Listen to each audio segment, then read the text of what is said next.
Salut mes petits pragmas. Alors vous savez, dernièrement on a parlé quand même de la vie alternative, le rêve qu'on vous vend sur YouTube et sur les tutos YouTube qui peuvent mener à faire des morts. On a parlé des écolieux, mais, parce que il y a des mais, quelles sont ces idées reçues sur les personnes qui vivent de manière différente? Moi c'est une grande crainte, c'est le jour où je vais devoir, parce que je pense qu'on va y arriver, vivre en van ou en caravane. Alors tu me diras, tu pourrais te dire, mais tu t'en fous du qu'en dira-t-on? Ouais, sauf que ça pèse toujours un petit peu, tu vois. Qu'est-ce qu'on va penser? Je suis un clodo, etc., etc. Or non, c'est totalement réfléchi avec ma femme. Ce n'est pas une vie en clodo. Pareil, quand je travaillais encore en usine, on avait une personne qui vivait en van. Les commentaires dans la salle de pause, je vous raconte pas, parce qu'elle ne vivait pas de la même manière que tout le monde. Tu te rends compte, vivre en van avec ses deux chiens, mais c'est n'importe quoi, c'est une vie à la manouche, et nanani, mais laisse-la vivre comme elle veut. Toi t'es bloqué dans ta maison, elle part quand elle veut. Son boulot là, si elle veut, elle le quitte demain, elle se casse. C'était une femme. Mais oui, il y a beaucoup d'idées reçues qui sont véhiculées sur les personnes qui vivent de manière alternative. Et nous allons voir ça ensemble. C'est un article qui nous est proposé par Monsieur Mondialisation. 5 idées reçues sur ces personnes qui vivent autrement. Malgré la popularisation et la démocratisation des modes de vie alternatifs, les idées reçues sur les personnes qui choisissent de vivre autrement sont encore très nombreuses, créant un fossé regrettable entre la norme contemporaine et les imaginaires en construction. Et même dans le milieu, entre guillemets, des vies alternatives, dans le milieu autonomiste, dans le milieu survivaliste, dans le milieu du bushcraft, il y a énormément de jugements et d'étiquettes entre déjà ces différentes sphères, et entre ceux qui ne vivent pas comme nous on l'imagine, tu vois. C'est un truc de fou. Ces milieux, que sont les milieux autonomistes, etc., sont très toxiques. Si vous vous exposez sur les réseaux en parlant de ça, sachez-le, c'est très toxique. Milieu potager aussi, et dans une moindre mesure, assez toxique, parce que en fait chacun a sa manière bien personnelle de voir la chose, et si tu ne rentres pas dans son logiciel à lui, tu es l'ennemi à abattre. Créant un fossé regrettable entre la norme contemporaine et les imaginaires en construction. Alors attention aussi, entre les imaginaires en construction, donc ceux qui veulent aller vers ce genre de mode de vie-là, attention aussi à ne pas se faire avoir par des images d'Épinal. Moi je vous mets souvent en garde, ce mode de vie-là est un choix qu'il faut faire en conscience, car ce n'est pas facile et ça va vous demander énormément d'efforts. Déjà de déconstruire tout ce que vous avez, de réfléchir à ce que vous avez réellement besoin, de vivre avec beaucoup moins de confort. Tout ça, il faut le prendre en compte. Quelques rappels bienveillants pour réduire les distances. Avec la profonde sédentarisation de nos modes de vie, beaucoup pensent aujourd'hui que la seule vraie vie possible se trouve dans l'habitat fixe et l'accumulation de biens matériels. Voilà, ça c'est tout ce que je rejette. L'accumulation des biens matériels. Pourquoi faire? Le bonheur, c'est d'en avoir plein nos armoires, comme disait un chanteur. Un petit bisou à Geneviève, on avait parlé de pas mal de ça. Alors Geneviève, sa chaîne c'est Geneviève du Hangar. Petit clin d'œil à toi. Travailler toute son existence pour rembourser un véhicule, une maison, et tout ce qui peut y entrer persiste. Malgré les éveils de conscience, à incarner un gage de réussite sociale pour une majorité d'entre nous. En dehors des conditions économiques qui piègent les classes populaires, dans le train de vie capitaliste classique, le mode de vie du consommateur moyen conviendra à beaucoup pour des questions de tranquillité, de confort et de sécurité. Ce n'est cependant pas le seul mode de vie viable. Certains échappent à ce modèle en adoptant concrètement d'autres formes d'existence au monde. Pourtant, la société continue de les juger sévèrement. Oui, parce que pourquoi moi j'aurais une maison que je dois payer des taxes et tout, et puis que je dois payer un emprunt, et que lui, regarde, il vit dans une caravane, et pourquoi, regarde lui, il vit dans un van, mais arrêtez-le, monsieur l'agent, c'est un punk à chien. Voilà, c'est à peu près ça, c'est à peu près ça le discours. C'est un voleur de poules.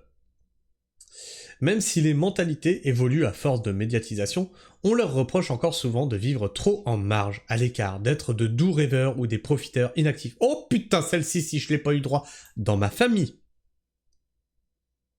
Dans ma famille. Alors qu'on se tape des semaines de 70 heures. Et au moment où on a dû faire une demande de RSA, alors tiens-toi bien parce qu'on va l'avoir le RSA, 20 balles.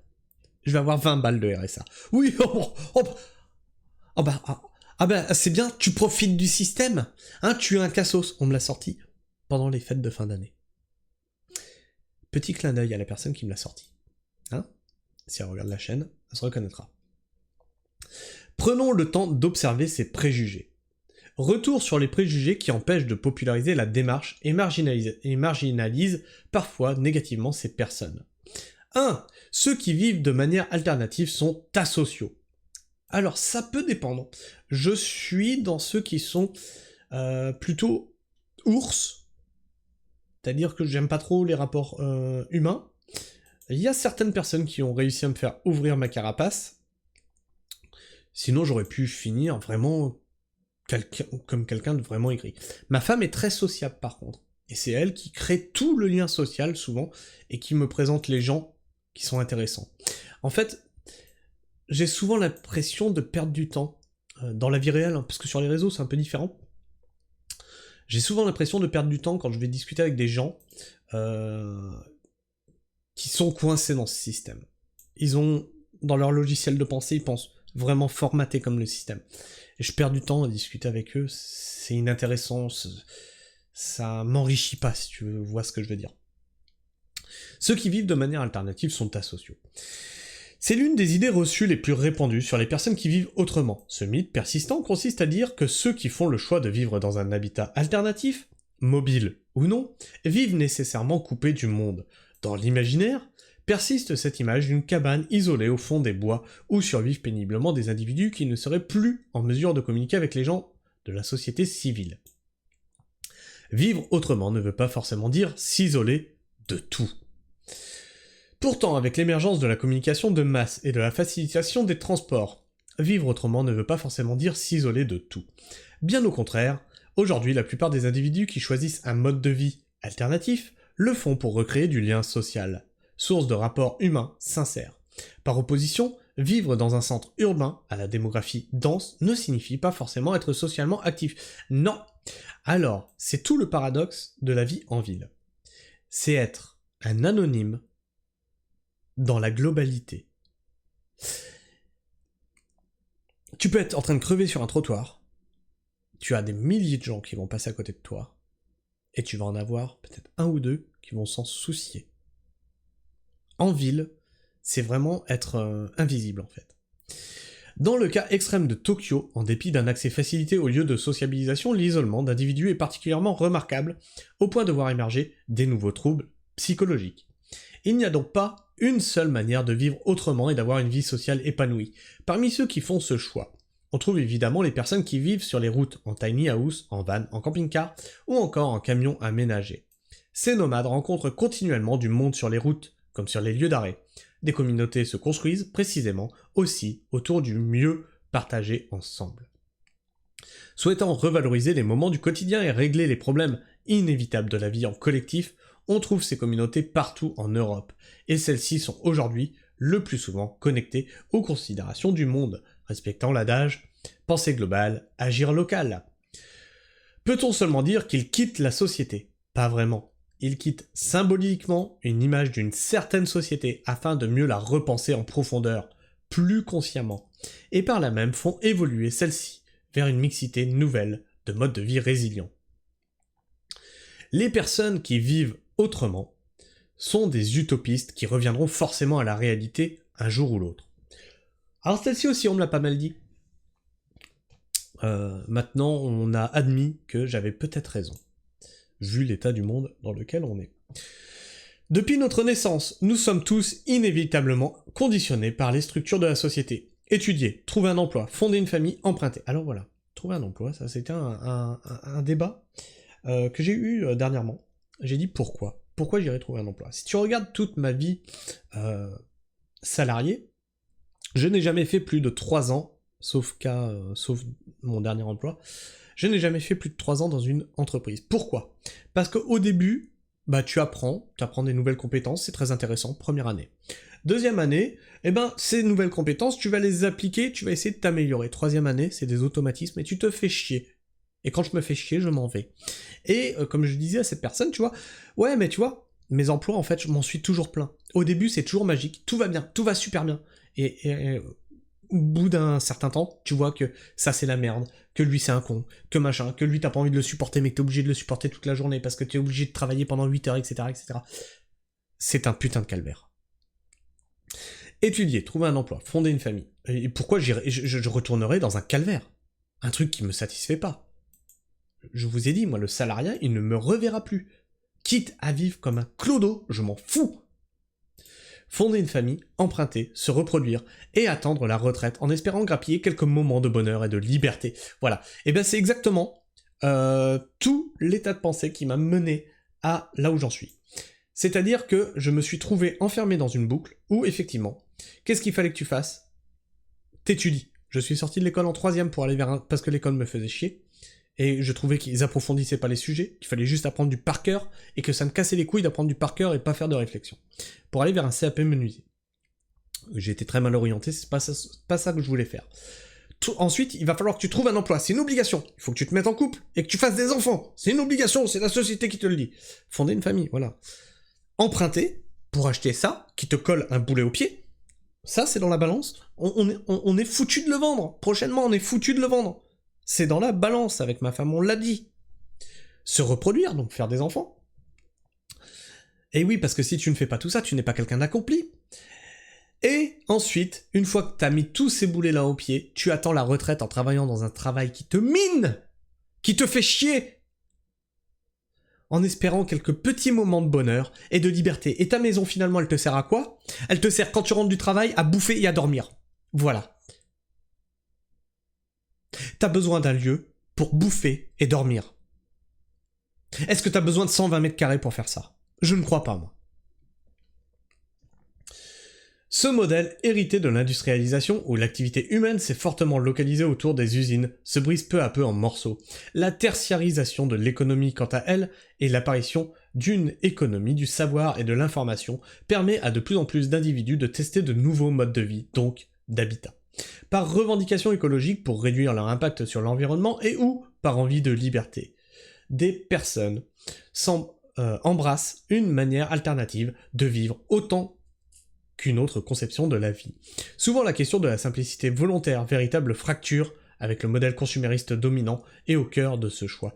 Oui, parce qu'il faut acheter à fond des choses que tu vas péter au bout de 3 mois et que tu vas racheter, bien sûr. Hein. Achète quelque chose qui coûte un peu plus d'argent, qui est un peu plus solide, et arrête d'acheter de la merde, ça sera déjà pas mal.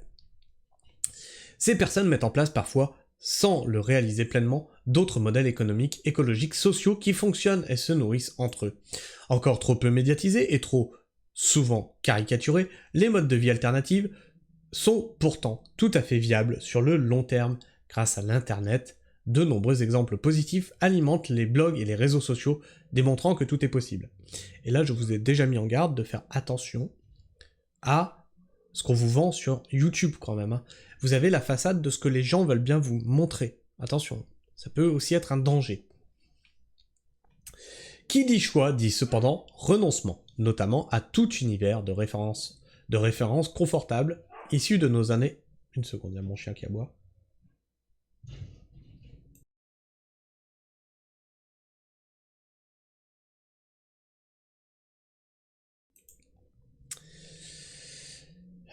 Qui dit choix dit cependant renoncement notamment à tout un univers de références confortables issus de nos années d'insouciance. Autant de deuils qui ne sont toutefois pas forcément synonymes de sacrifice et peuvent laisser place à des imaginaires joyeux et constructifs. Alors là, il y a le van tout en bois. Alors ça, c'est moche. Enfin, chacun ses goûts. C'est comme ça qu'on veut réaménager la caravane. Faites des dons si vous voulez qu'on réaménage notre salle de pause de cette manière-là. Alors c'est un peu plus stylé ce qu'on avait vu et ce dont on veut s'inspirer, mais c'est faire une caravane chalet en fait. On va la rénover totalement. Les personnes qui vivent en communauté sont des illuminés. C'est l'une des autres idées reçues parmi les plus tenaces. Ceux qui vivent en communauté ou en marge seraient des illuminés, guidés par des gourous fanatiques ou des préceptes d'un autre âge.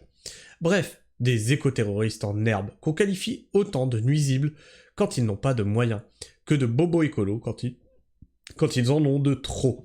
Pourtant, les portraits en témoignent. Hors cas de dérive, comme il en existe dans tous les modes de vie, il y fait quand même allusion. Il y a des cas de dérive. Ça ne veut pas dire qu'il n'y a que des cas de dérive. C'est très intéressant. La grande majorité des communautés sont simplement composées de personnes hétéroclites, ayant tout bonnement fait le choix de vivre dans un environnement qui leur convient davantage. Rien de spectaculaire. Dans son livre « Moins de biens, plus de liens », Emeline de Bouvet a étudié la vie de ces gens qui font le choix de vivre simplement. Elle y explique que ces personnes sont souvent issues de milieux universitaires, remettant également en question le mythe de l'écologie doux rêveur. Alors je ne suis pas universitaire, mais vous voyez que c'est ce que je remets en question aussi sur la chaîne. Au contraire, une génération de plus en plus informée semble faire le bilan clair et raisonné. C'est marrant, hein, c'est des personnes qui sont instruites qui font ça. C'est des personnes qui lisent des livres, c'est des personnes qui prennent le temps de se renseigner, c'est des personnes qui écoutent des choses intello. C'est des personnes qui vont écouter des conférences de plusieurs heures, qui ont ce mode de réflexion-là. Et c'est des personnes qui sont souvent moquées, car, tu sais, la fameuse insulte ouais, mais c'est un intello. Je t'emmerde. Je t'emmerde. D'ailleurs, mon orthographe sert souvent à décrédibiliser mon propos. Parce que je raisonne de cette manière-là, mais je n'ai pas... j'ai une dyslexie, en fait. Donc j'ai une orthographe qui est déplorable. Je pourrais le passer à ChatGPT, mais comme je te le dis, est-ce que si je fais corriger par ChatGPT, c'est encore moi qui écris? Ça fait partie de ma personnalité, en fait, les fautes d'orthographe et grammaticales. Et du coup, on me dit, en gros, que je suis inculte, bête et stupide, alors que sur la chaîne, je développe ce mode de pensée-là. Qu'il faut aller, attention aux images d'Épinal, etc., etc.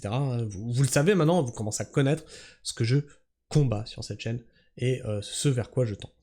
Au contraire, une génération de plus en plus informée semble faire le bilan clair et raisonné de la situation du monde, et un choix proportionné en conséquence, qui allie respect du monde et de soi-même à travers un regain de sens.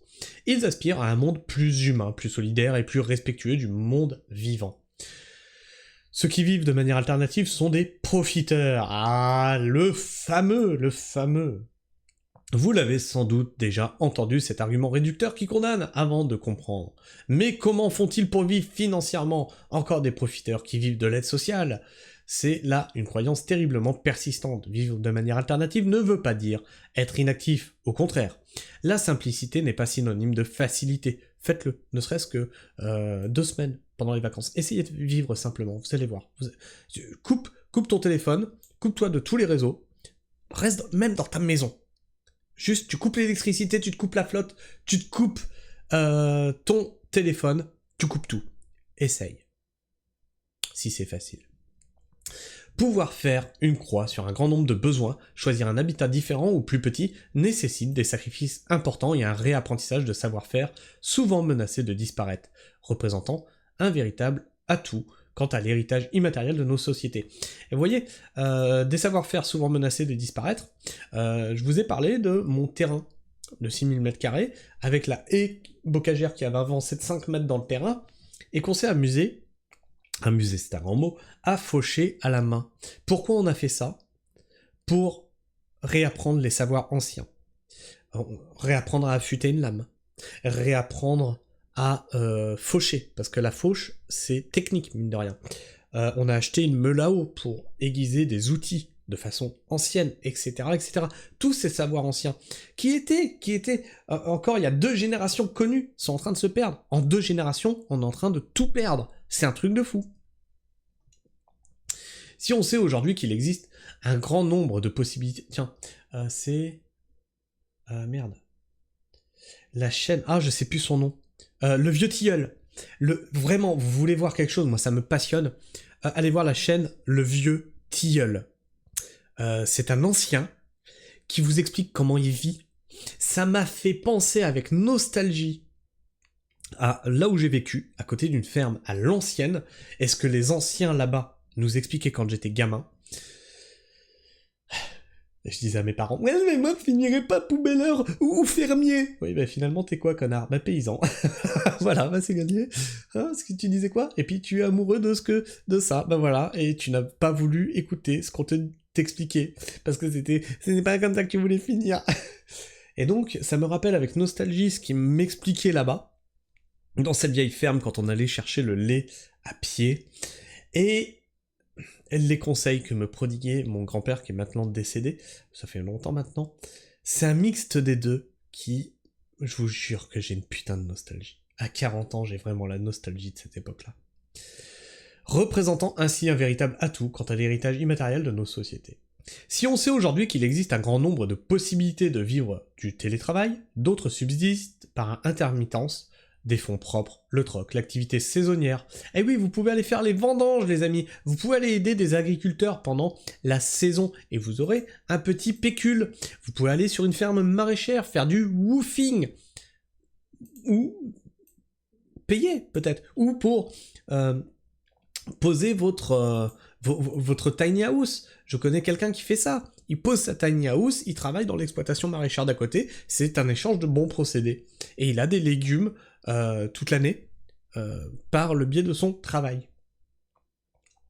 Ou tout simplement un emploi en contrat court. Leur situation économique n'est pas toujours facile, mais ils participent à leur niveau à l'économie locale le plus souvent et participent à créer des voies parallèles aux sociétés traditionnelles capitalistes. Certes, ce mode de vie implique souvent d'utiliser de nombreux systèmes D pour vivre correctement. Mais si on questionne les intéressés, il en vaut la chandelle. 5. Ces personnes imposent leur mode de vie à leurs enfants. Alors nous, on a bien attendu que notre fils soit adulte, il a 20 ans maintenant, pour aller vers ce mode de vie-là. Toute famille impose inévitablement à ses enfants son mode de vie, pour le meilleur comme pour le pire. Quand on décide de vivre autrement et qu'on est en famille, on entraîne forcément ses enfants dans son mode de vie, c'est indéniable. Or, n'est-ce pas exactement la même problématique des familles sédentaires, qui vivent au rythme de métro, boulot, dodo? Et je dirais même pire, parce que, toi dans ta sédentarité, qui élève tes gosses? La nounou, est-ce que tu élèves tes gamins? Non, toi tu vas chercher tes gosses à la nounou, tu lui donnes à bouffer, tu le colles devant la télé et tu le mets au lit. Voilà, super. C'est une vie de famille qu'il faut suivre, ça? J'ai du mal. Dans tous les cas, toute famille impose inévitablement à ses enfants son mode de vie, pour le meilleur comme pour le pire. En réalité, on sous-estime très généralement la capacité des enfants à s'adapter à des situations différentes de la norme. Pour eux, ce mode de vie est leur norme, et leur regard permet inversement de prendre conscience que les évidences d'une époque sont toujours subjectives et jamais innées. Tiens, je parle souvent de mon fils sur la chaîne, et je vous dis que j'avais été convoqué par la directrice de l'école qui m'a dit « Oui, mais quand il était en CE1 ou CE2, qu'il fallait que j'arrête de lui apprendre des choses à l'école, à la maison, parce que il était trop en avance sur les autres, donc on tire les gens vers le bas. » Et je lui ai demandé de m'expliquer comment que ça se faisait quand 2 heures de temps, c'est-à-dire que je rentre, je le récupère, je l'amène à la maison, je dois lui faire manger, je dois le faire se laver, je dois le coucher, je dois lui faire ses devoirs, et dans tout ça, je lui en apprends plus en 2-3 heures que eux en 7-8 heures. Comment c'est possible? Elle est restée, elle a bugué. Alors, qu'est-ce que mon fils n'a pas eu, que beaucoup d'enfants ont eu dans leur jeunesse? La télé. La télé a été limitée jusqu'à ses 10 ans à 1 heure par jour. Ah, c'est court. C'est très court. Oui, mon enfant, c'est très court. Choisis ton émission. Tu dois choisir ce que tu vas regarder. Tu as 1 heure de temps dans la journée. Tu choisis ce que tu regardes. Par contre, s'il se mettait sur des émissions de culture, je lui donnais ce temps en plus. Et devinez ce qu'il a fait. Il a bouffé de la culture et de l'histoire à la télé. C'est magique!